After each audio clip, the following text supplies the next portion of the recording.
క్రీస్తునందు ప్రియులైన సహోదరి సహోదరులకు ప్రభువైన యేసుక్రీస్తు వారి దివ్య నామములో శుభాలు. నూతన జీవిత అనుదిన దైవ జ్ఞానంలో పూర్తి ధైర్యంతో సువార్తను ప్రకటించండి. తిమోతికి రాసిన 2వ పత్రిక 3వ అధ్యాయం 12వ వచనంలో క్రీస్తు యేసునందు సద్భక్తితో బ్రతకను ఉద్దేశించి వారందరూ హింస పొందుదురు.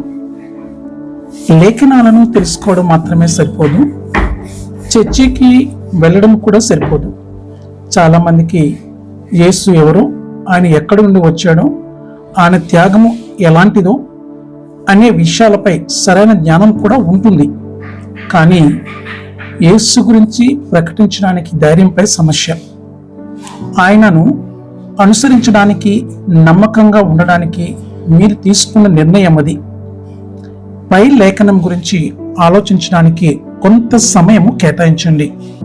తిమోతికి రాసిన 2వ పత్రిక 3వ అధ్యాయము 12వ వచనములో బైబిల్ ఇలా చెప్తుంది: వాస్తవానికి క్రీస్తు యేసులో దైవిక జీవితాన్ని గడపాలనుకునే ప్రతి ఒక్కరూ హింసింపబడతారు. ఇదంతా వారి విశ్వాసము లేదా క్రైస్తవులుగా నిలబడడం వల్లనే. నేడు లోకములో సువార్త ప్రకటనకు వ్యతిరేకంగా పనిచేసే క్రీస్తు విరోధి ఆత్మలు ఉన్నాయి. అవి ఏమీ చేయలేవు. ఎందుకంటే అపోస్తలుల కార్యములు 1వ అధ్యాయం 8వ వచనం ఇలా చెప్తుంది: ఆయనను పరిశుద్ధాత్మ మీ మీదకు వచ్చినప్పుడు మీరు శక్తి నొందెదరు గనుక మీరు యెరూషలేములోను యూదయ సమరయ దేశముల ఎందంతటను భూదిగంతముల వరకును నాకు సాక్షులై ఉందురని వారితో చెప్పాను. ఆయన నామాన్ని ప్రకటించినందుకు హింసించబడతారని భయపడవద్దు. అపోస్తలుడైన పౌలు నిశ్చయించుకున్నాడు, క్రీస్తు పట్ల తన ప్రేమను మరియు విశ్వాసాన్ని ఏది కూడా నిరుత్సాహపరచలేదని, నిరోధించలేదని అతను ధైర్యంగా ఉన్నాడు.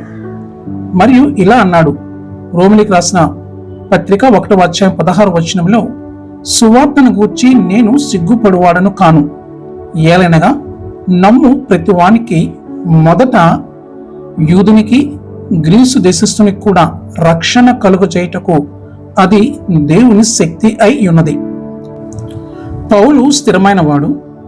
అతడు ఎప్పుడూ భయపడలేదు. అతను నవ్వులు పాలవుతానని భయపడలేదు. అతను నమ్మిన దానికోసము హింసింపబడి చంపబడతానని కూడా భయపడలేదు. సత్యాన్ని మనమే తెలుసుకొని ఆయనలో మన స్థానాన్ని నిలబెట్టుకోవాలి. అప్పుడే మనము శక్తిని పొందుతామని వాక్యము సెలవిస్తుందని గ్రహించుకోవాలి. చిన్నపిల్లలారా, మీరు దేవుని సంబంధులు మరియు అన్నింటినీ అధిగమించారు. ఎందుకంటే మీలో ఉన్నవాడు లోకములో ఉన్నవాడి కంటే గొప్పవాడు. యేసు క్రీస్తు ప్రకటనను వ్యతిరేకంగా ఆత్మలు ఉన్నాయి, కానీ మనం ఇప్పటికే వాటిని అధిగమించాము. ఎందుకంటే మనలో ఉన్నవాడు గొప్పవాడు. కాబట్టి మన దృష్టి మరియు జ్ఞానము ఆయనపై ఉండాలి. ఆత్మాభిషేకము ద్వారా మనము ఈ ప్రపంచాన్ని మెరుగైనదిగా మారుస్తున్నాము. ఆమేన్. ప్రార్థనలో ఏకీభవించండి. ప్రియమైన తండ్రి, నా హృదయంలో మండుచున్న అగ్ని లాంటి వాక్యములో నిక్షిప్తము చేయబడిన మీ అధిక శక్తికి ధన్యవాదాలు. నేను భయాందోళనలతో జీవించడానికి నిరాకరిస్తున్నాను.